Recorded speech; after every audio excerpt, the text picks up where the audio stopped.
Hi, bestie. It's Cheryl. So today I want to talk about Social Security. I know every time I turn around, I hear something that Social Security is not enough. I don't have enough money to cover my bills. And I hate to be the bearer of bad news, but Social Security was never meant to be a full-time paycheck.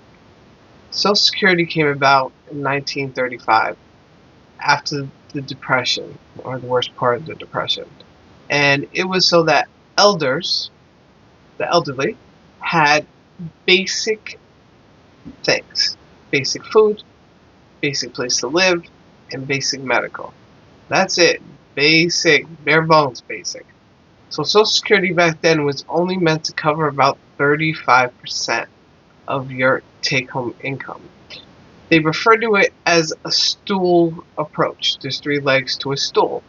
So the first leg was Social Security, the second leg was pension, and the third was your savings.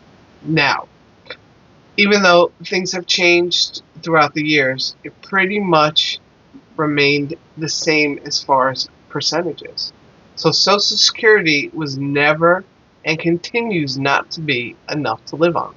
It's between 30% and 50% of what you would need to live on. Average basics. We're not talking fancy cars.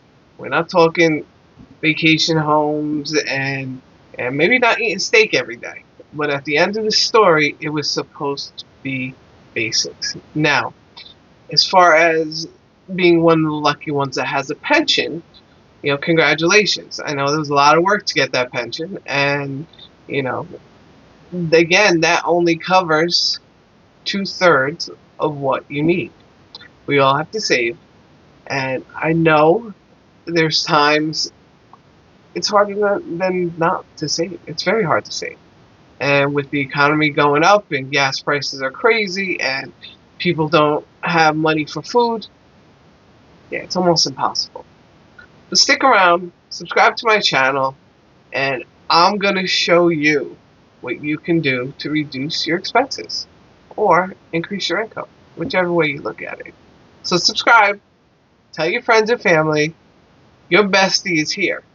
And I'm going to do everything I can to help you put more money in your pocket or keep more money in your pocket.